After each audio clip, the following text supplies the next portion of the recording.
All right, guys, welcome back to the shop. We're still filling in quite a bit here, but I thought we'd do something on the Beaver Patriot Thunder today. Now, I still am in love with my 2001 Beaver Patriot Thunder. Now, I've extolled the virtues of this self-proclaimed best RV ever made many times in a number of videos, but I cannot deny it is lacking, at least in one thing.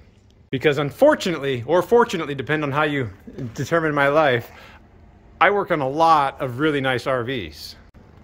Like this 2013 King Air, this beautiful Integra Cornerstone, London Air I just drove across the country, bus conversions and Newells, and all the new ones kind of put me to shame on my basement lighting. Now, to be kind, this is a 2001, so basement lighting wasn't that important, but also to be unkind, I've already pointed out how wonderful these basement compartment doors are to get in and out of, because they lift up just like a bus. So when Beaver made these, they were definitely concerned about basement access. But the problem isn't with the storage, isn't with the access, it's with these lights right here. These anemic lights are what you would find on a pop-up trailer of the day. Incandescent bulb. And I might be showing my age, but it's kind of frustrating to have to come down here, hit the switch, just so you can see what's in the compartment. Like an animal, I have to reach in underneath, turn it on. And that's okay, but I think I can do better than that. Be able to see better there and won't have to bend over and be an animal like that. Also, might as well have a flashlight in your pocket and you've already solved the problem. But more to the point, these do not cast a lot of light. And again, this is my water compartment right here, and there's only one light for it. So when I open it up, it's not just a water compartment, it's a split bay. I have storage on this side, which goes all the way across to the other side there. And then of course the water compartment's right there. And I only have one light right above it. The water compartment doesn't have a light. It's very difficult to see things when you don't have a light on, and this is an important compartment right here. They're very energy inefficient. And come on, these are lights that should be on a tent trailer. Not the nicest RV ever made. I've lived way too much of a good life with all these luxury coaches that I'm working on that I've seen how their basement lights look on modern coaches. Remember the 2018 London Air. If you look at the basement compartment lights on this one, so bright in there. I love it. Now these are blue-white. I'm not a fan of blue light, but I do like how visible everything is in there. So I would like something like this, and you can see these have protective covers on them. Now this is a 2013 King Air. In 2013 they still did have these incandescent lights. It's kind of unacceptable, but if you notice, they do have this light switch right there that'll turn the light on and off automatically whenever you open and close the door. And that might sound lazy, but I do like the added feature of the light turning on automatically, like you know, a car would have about 60 years ago. So the basement storage lights on this 2022 Integra Cornerstone has the highest visibility that I've ever seen, with these long LED light strips that create a very warm glow in here. You can see almost every aspect that you'd like to see, including to the other side, which is much better than what I currently have, and that's why I'm jealous. Now what I don't like about this one is that all the basement storage lights get turned on all at once. They have a switch right there you have to hit to turn on those lights on and off. So you get push button electric cargo bays, but you know what? You forgot to turn on the lights. So then you still have to walk all the way up front again and turn those on just to walk all the way back. At that point, I might as well just reach underneath and turn the light on. If I was on the other side right here, you have to walk all the way around to turn the cargo lights back on, and then all the way back around again to get to the compartment. And often at RV parks, this is the sewer electrical utility hookup. So you don't have a lot of room sometimes on this side. Maybe there's a tree in the way, so you have to walk around, and it can get quite muddy over here. So these have all spoiled me. So I'm trying to figure out how to incorporate all these features into my RV and how I want it to look.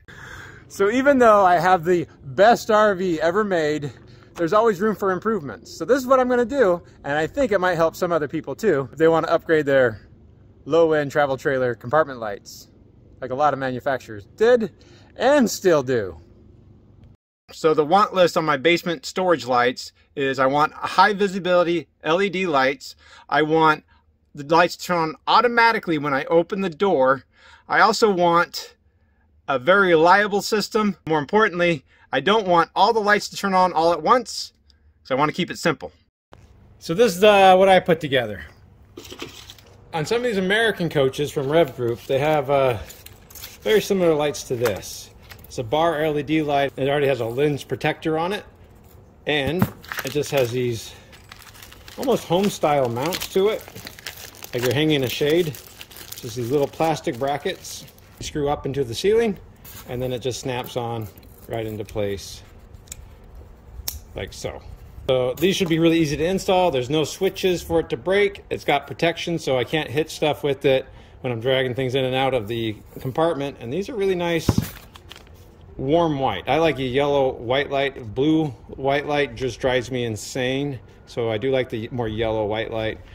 And there's the information for it right there. I'll put a link to everything that I found in the description below, but you can choose whatever lights you want. I was going to use these self-adhesive stick-on ones from ITC. These are pretty nice lights. They are UL listed, and they're rated at 2 amps max for 27 watts. But I don't trust adhesives. I never have, and I don't think I ever will, because these will start to peel off. So that's why I wanted this hard plastic thing, so it's a little bit more durable, and I won't have to worry about it peeling off in the heat. It does get hot in Arizona. Now we can use our Watts law, so 9.6 watts divided by 12.5 gets us around 0.7, 0.8 amps. Seems pretty high to me. Not sure I understand Watts law very well. But let's verify how many amps this actually draws.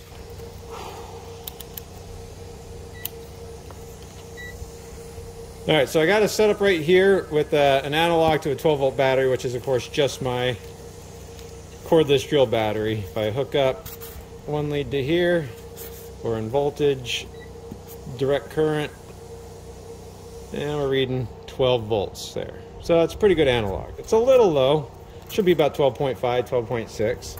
Now if I switch this over to milliamps, we'll put that in DC milliamps. I'm gonna move my lead over to the amp side there. Doesn't really matter what lead I hook up right here. Now this is an LED, so I do have to make sure my polarity is correct. So this is the negative side of the battery, that's the positive side. Let's see, so if I hook up positive lead right there. All right, now I'm just gonna go in the circuit, so we're actually going inside this circuit.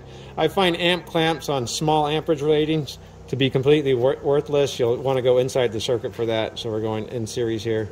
So now this is the negative end of the battery right here, going through my lead here. It basically just goes through this lead all the way to the meter, back out the meter, through the red lead. This becomes a negative lead. Now when I hook up to there, the light does turn on and we're showing 2.24 milliamps. If I switch it over to normal amps right there and switch it to DC, it's just 0.2 amps. So a very, very low amp draw. That's what we wanted to see. Watt's law told us it's going to be about 0.8, 0.7, 0.8, which seemed pretty high. And that's important to me because of the decisions I've made. So I found the light I want to use. This bar light, hard durable plastic. I like this. The next problem is how I'm going to turn it on and off, because again, there's no light switch on this. And I don't really want a light switch on this because I don't want to have to reach down and touch it and turn it on and off. That's half the reason why I'm doing this, right? Now there's one more thing I should tell you guys about on my 2001 Beaver Patriot Thunder. The power to my basement compartment lights comes all the way from the bedroom closet. So if I come way back here, right in this tiny corner, that's where it's going to be. Right in that panel there. So while I could try to trace out the entire 12-volt electrical feed from the closet all the way down to the basement here, I don't know exactly where in this daisy chain all the way around where the power starts. So putting an interrupter on the whole system seems like a lot of hard work. Now I did consider going with these hood pin switches, plunger switches, whatever you want to call them. like we saw on the Newmar, but I find these to just break really easily. As a technician, I cannot tell you how many of these mechanical switches I've had to replace because you know what? They're not mounted very well. And these are compartment door slam latches, so you kind of have to shut the door hard, which wears on those light switches quite a bit. But even if the replacement and maintenance of these switches was not something I was that really worried about, it's mounting them that I'm worried about too. Because you wouldn't think so, but this little Z-bar that it's mounted to right there takes a lot of engineering to come up with so that the door hits hard enough, or I guess in this switch, open the switch, but not so hard that either it damages the door or breaks the switch. And even this has a lot of flex to it. And on my coach, trying to engineer some sort of a switch to hang down from this seal right here that would engage the door, because it closes twice. Once at the bottom, then once at the top. So we have to come up with some strange way of making a pin switch right up there that will turn that light on and off. And then I still have to do that 1, 2, 3, 4. No light there, no light there. 5, 6 times. That's the generator. And then 7 for right at this compartment right here, which would be a really useful one to have lighting up at night because that's where all the chassis electrical is going to be. And look at that, this one doesn't even work. Rats. So I need to install at least 7 of these, and I got a secret for you guys. I'm actually incredibly lazy, and I don't like to do extra work or more work than I have to do, and I really don't like intricate and long-lasting projects, no matter what you might think. I do know there are some manufacturers out there that use a motion detector as a light switch in the basement compartment, and they have a rocker switch where you can have it on all the time. I find those motion detectors to be incredibly annoying because if they don't sense you, you have to wave your hand in front of it anyways, or they time themselves out when they don't sense enough movement, and you have to go wave your hand around them again to turn it back on, or they keep turning on and off with the slightest of little movement. I find that to be very, very irritating. So I didn't want that. Now, besides these switches that Newmar likes to use, some of the other common switches that you're going to see on an RV, especially on a Monaco or country coach, are these pin switches too. Now this body is plastic, and I don't know if you've ever seen these break really easily too. And if they don't break, back here it gets all rusty and stops making good contact, and you have to start cleaning that off. So I don't want that feature either. On a Fantastic vent, they use this pin switch, which is all metal, which is pretty nice. But same thing again, these are facing straight up, and I've changed out more of these from corrosion than I care to on a Fantastic boater, because that becomes the ground, because this is the vent lid switch. I would prefer not to have mechanical switches like these, because they're hard to install, and I replace them very often. So naturally, magnetic switches are the way I want to go. Now, a lot of manufacturers like this Newmar have these flush-mounted magnet switches that I don't like installing either. But the more common magnet switches you're going to find on an RV are these reed switches for the entry step down below. There's the magnet for it, and there's just a reed switch. When it goes close to it, it pulls the little reed away. Opening or closing the switch. Now, I still always get it backwards when I talk about opening and closing the switch. When the contacts are connected, the switch is closed. If the contacts are open, the switch is open. So on off, that's how it works. So I did go ahead and grab a whole bunch of these reed switches. And so this is what the switch looks like. You have the switch on this side. It's a magnetic reed switch, proximity switch, and this would be the magnet. So when it gets pretty close, it'll open and close a little tiny reed that's inside there. Let's go ahead and test it out. Put this on continuity right there, right?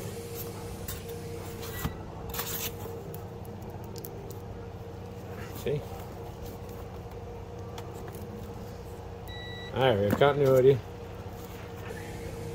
So if I just go lead to lead, it's shorted. Alright? So it is reading open. Now, if I put this together,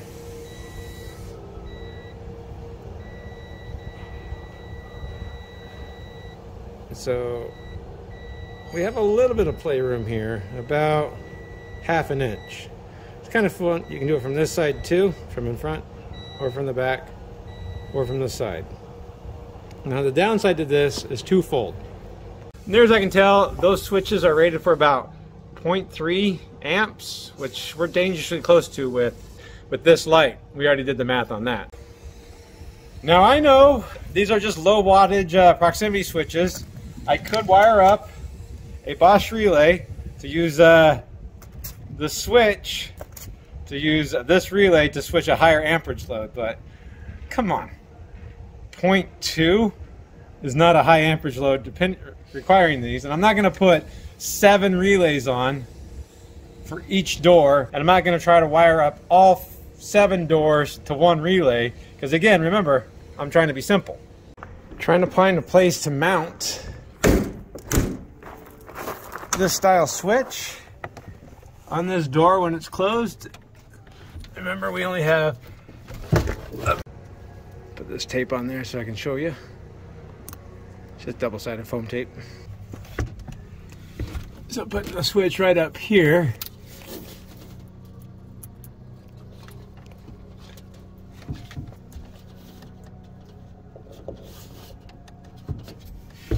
Is doable, kind of.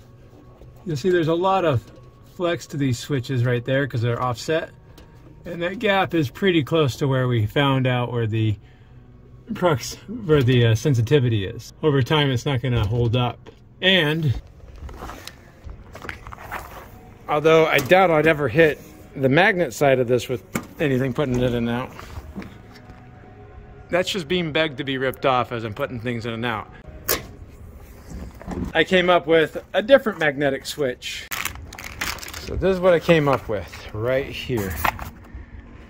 It was actually kind of hard to find. I didn't think it was going to be. But as a magnetic switch, you can either have it normally open or normally closed, so that makes wiring a lot easier. You should be able to see how it's labeled right there. Common, normally closed, normally open. And you can see it's all in line too, where these are offset. These are longer, a little bit more durable, and more importantly, these say they're rated for at least 0.5 amps, so 500 milliamps. So a little bit more of a wiggle room as far as durability compared to these reed switches. And a set of 5 of these was actually pretty reasonable. So now that I know what I'm doing and not doing, let's go ahead and get some of these installed. All right. So I hope that explains everything. And I know there's one more question everybody has. And no, I don't have like a compartment light switch right here at the entry door. That would have been nice because then I wouldn't have to put a proximity switch on. I would have just had to turn them all on at the front door like that Integra over there. I still prefer that they turn on automatically when I open the door, but I wasn't going to go all through that if I could just use the switch at the front door. All right, so first things first, this is just a 12-volt incandescent light. There's nothing special about it. There's going to be 4 screws right here. We'll take all 4 of them down. We'll go through one of these together and hopefully figure it out by the time we're done.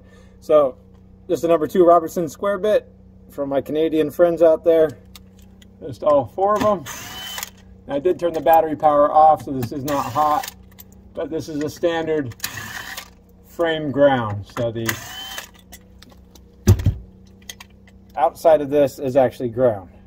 It's not vital to know, but just letting you know. So I just have the 2 leads right here. Like I said, I already cut them. White is ground, red is power.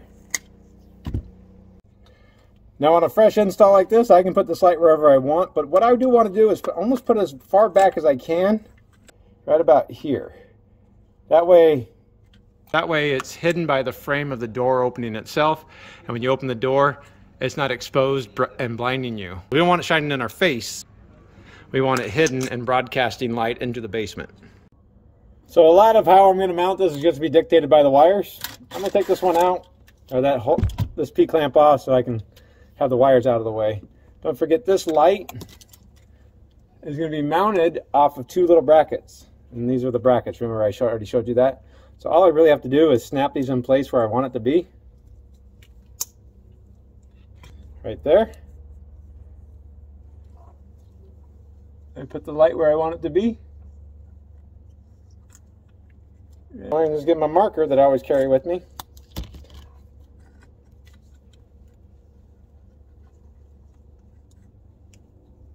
And I will mark it right there and there, and that's the middle of it.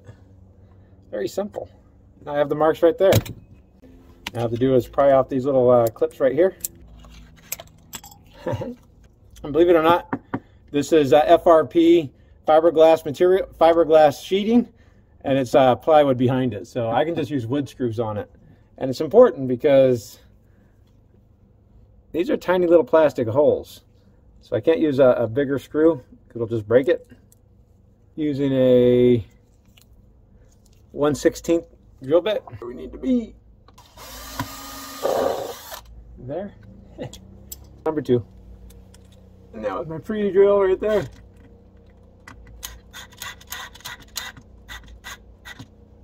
Just put it back in place.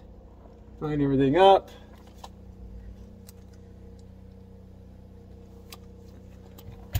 Drill my second hole.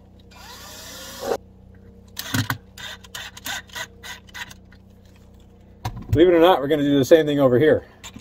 Now you could probably get away with just putting one screw on each bracket, but you guys are watching me, so I don't want to hear it from anybody. So that's in. Now I just have to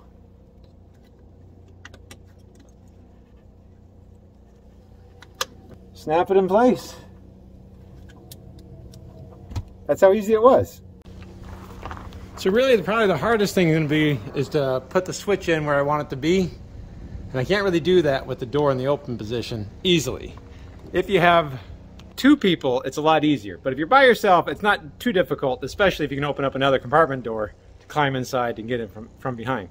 Otherwise, don't climb inside and close the doors and get stuck by yourself. Make sure you have somebody else with you. Now before we go ahead and mount this, I do find it easier just to add some double-sided tape to bolt the switch and the magnet. So that's just double-sided 3M tape, body tape. This isn't going to be holding it. Don't depend on the adhesive tape to hold it over time. This is just for installation to make our life easier. Perfect size right there. Already halfway done, right?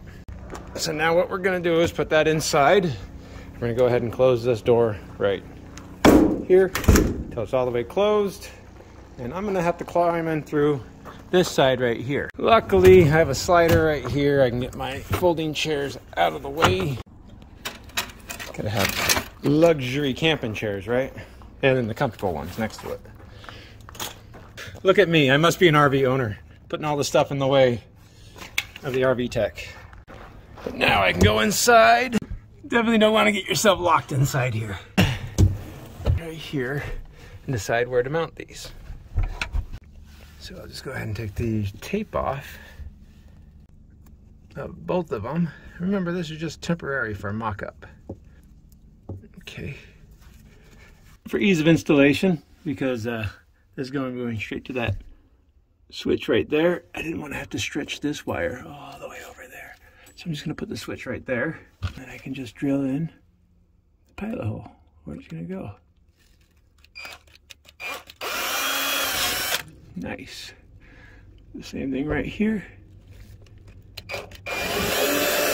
And then with that pilot hole, I'm just going to use the self-tapping Phillips screw.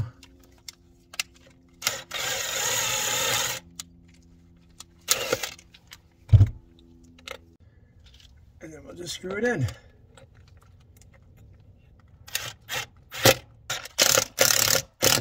I do have to take it back out again because I need to hook up the wires. So like I said, it's a very simple circuit. We have a positive and a ground. All right. Now where I can ever help it, I like to switch ground, especially if I'm going to chassis. So it prevents, if this switch were to go bad or short out against right here, it's not going to blow the fuse because ground to ground doesn't damage anything. But on this one right now, see if you guys can read it. We have a common normally closed and normally open. So in this harness right here, the white wire is ground. We'll wire that to common on here. And then the black wire will go to the light itself on the normally closed terminal right over here. And then other than that, we're just going to do red to red, so the power is always going to this light. The only time it turns on is when it gets ground from the contacts in this switch, providing ground to the light. Very straightforward. So all I need to do is bring the ground over to right about there. We'll cut it, strip it back. Just have my cheap crimpers, these will work just fine. Have a blue ring terminal, that'll go right on there. I'll crimp it in place, just like that. The black wire here, I'm going to trim it right about to there.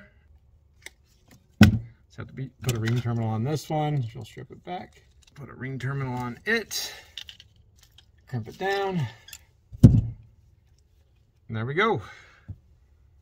Next thing we're going to do is just connect red to red. I think this will be more than ample amount right there.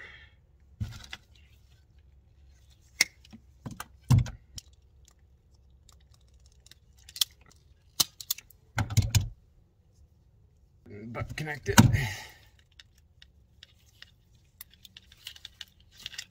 But connect it.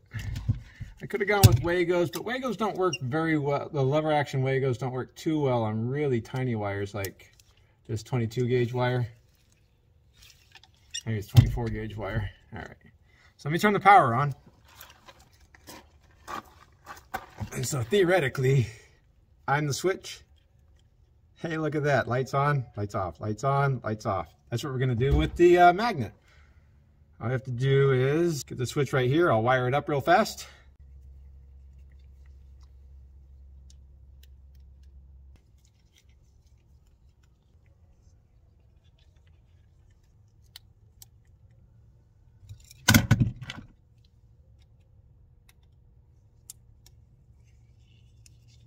There's nothing wrong fundamentally with hooking power up to this instead of ground. I just think it's best practice to try to alleviate as many possible problems down the road as possible. All right, so with that wired up, now we just put the magnet next to it. Look at that. Light goes on, light go off. It's easy, right? Now all I have to do is put the screws in that are already pre-drilled. Let me clean up my wiring here. There.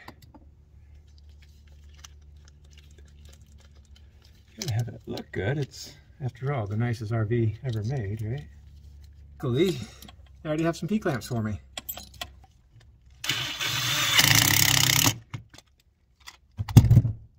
So really the last thing we have to do is just put the magnet on the inside of the door and it's done. Go ahead and close the door one more time. If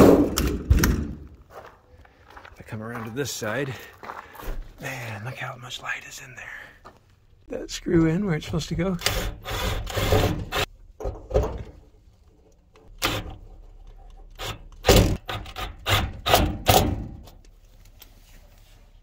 Very nice. Got a flashlight here. So now I'll leave you guys in here. I'll open up the door and then hopefully the light turns on automatically and we've got this one done.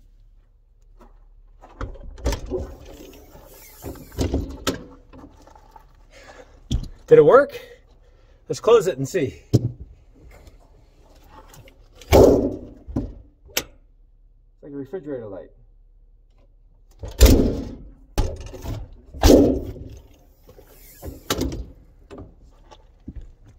That's great. Now it's still pretty light outside, so it's a little bit hard to appreciate how much light is being cast in here. But let me go ahead and get all the other ones installed, and then hopefully it'll be a little bit darker and it'll be a lot more impressive compared to what we saw before.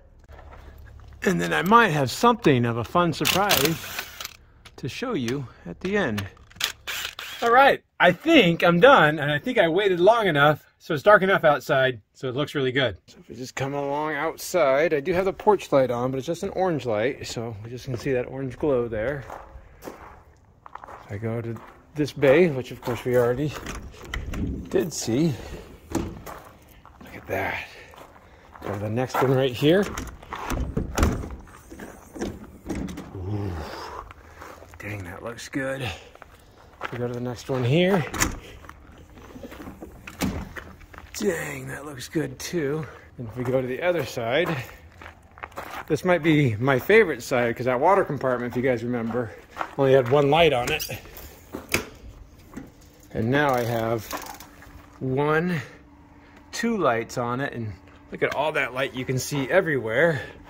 You can see I have the proximity switches right there. And why not do one more?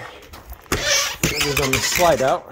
And as such, I had to kind of relocate the proximity switch to the side because this is the slide out frame. But I think that's nice and bright now. And yes, if I go ahead and put you guys inside here.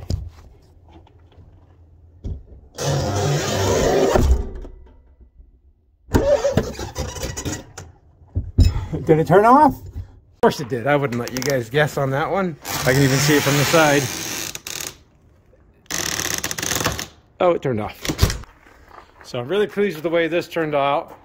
Please excuse my mess down there. Such good lighting from here now. I don't have to worry about anything. Of course, you can see the ceiling light I put right here on my basement slider bay.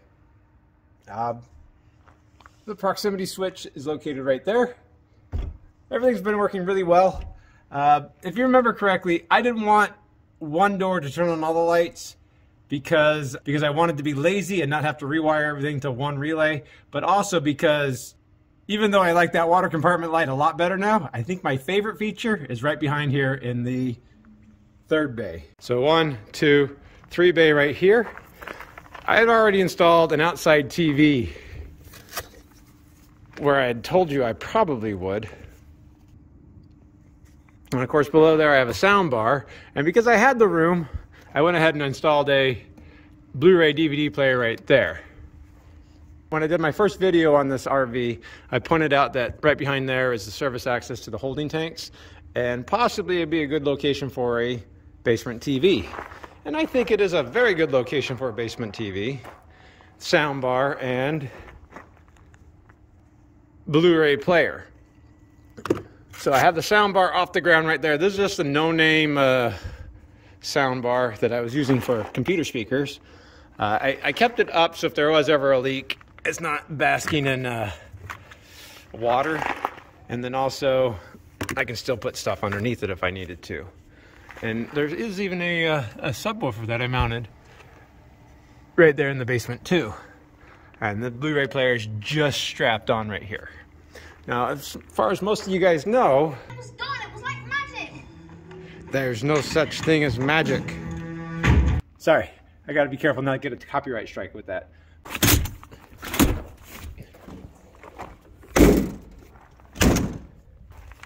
Yes, that light is off.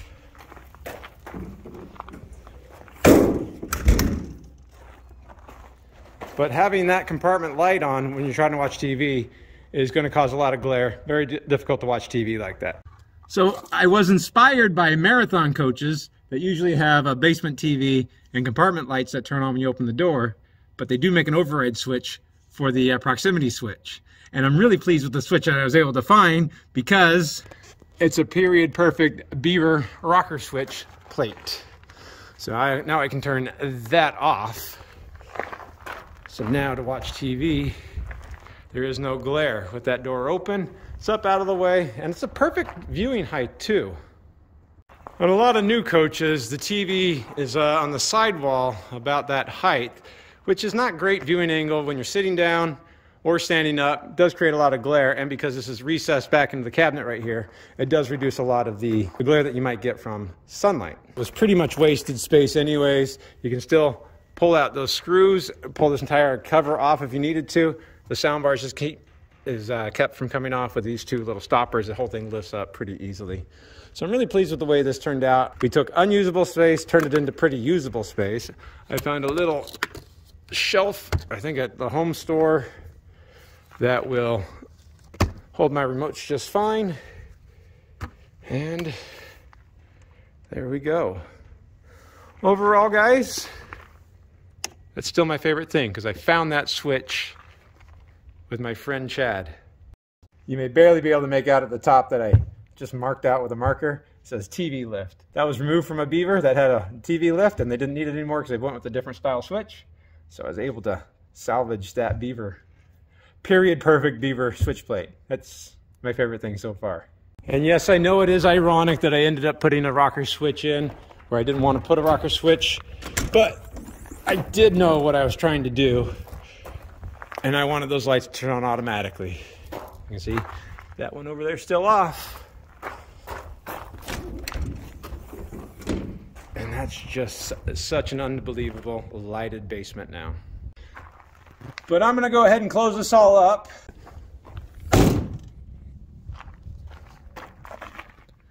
See if we can watch it turn off. Haha. And I think this is a pretty good upgrade that I'm very pleased with. But it was definitely a very easy upgrade to do. I hope you guys understand the choices that I made and why I made them. If you have any questions, feel free to ask. But I will tell you this much. My bathroom faucets are still working fantastic. Very pleased with these.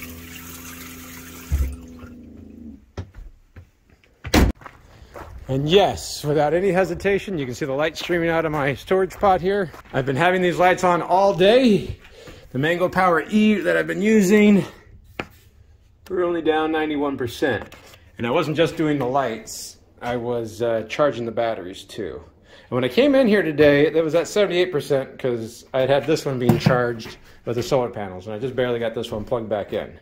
But I have been using it. I've been very impressed by the system so far. I'm sure we have a lot more tests we can do on it. But at any rate, let's get back to the daylight. So that was it, guys. We just installed new high visibility LED compartment lights in my 2001 Beaver Patriot Thunder. We use magnetic reed switches as proximity switches to turn those doors on and off whenever you open a door. It's a pretty simple project that I think anybody can possibly do because it only has two leads to it, a positive lead and a ground lead, and a couple of screws. Very straightforward. You can add to any RV out there. Even though this is the best RV ever made, in my opinion, it's not unlike every other RV out there where there's a infinite amount of repairs and upgrades that I can do to it. So I'm happy to share as much as I can with you guys. But like I said, it's a very simple project, and I hope I motivated you guys to upgrade the basement lights in your RVs so you have a little bit better view of what's going on out there. It was a fun project, and I think it's a great upgrade. Thanks a lot for watching, and I will leave all the links in the description below for everything that I used. You don't have to use them. Just use it for motivation. Thanks a lot for watching, guys. Bye.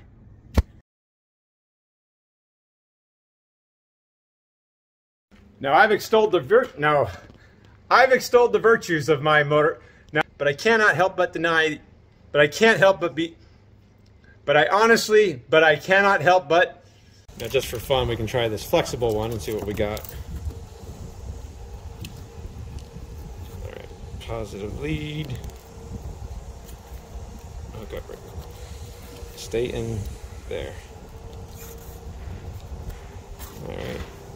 So these are not nearly as bright, but man, we're only using half the amount of amps. So this is 0.1 amp. But this is not bright at all. Let me try to do the other one to compare. So hopefully you guys can see how much brighter the top one is to the bottom one. This is more dim. It's definitely hard to see on the screen, but we know that this is double the amperage. This is double the light for sure. And this is a very yellow light. Even though I like yellow light, this is a much more white yellow light. So it's going to be much better in that basement compared to this. This will be useful. This won't be. That's why I went with these. They're durable too. But the good news is that's another thing off the list of things I want to do on this RV It might be the best RV ever made, but it's not a perfect RV, and it can always use a little bit of upgrades and a little bit of maintenance. There's still a lot for me to do, and I'm happy to and I'm very pleased to share whatever I am with, and I am pleased to share my entire process with you guys.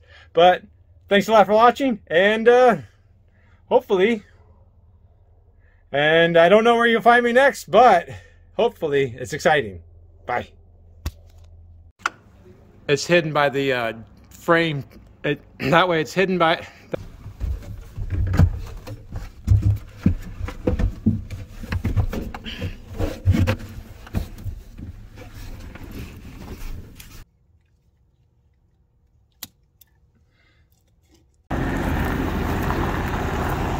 Well, it's one more gone.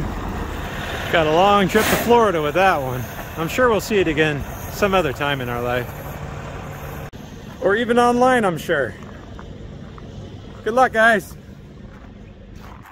I guess I probably don't need these anymore. I will not hoard those, I swear.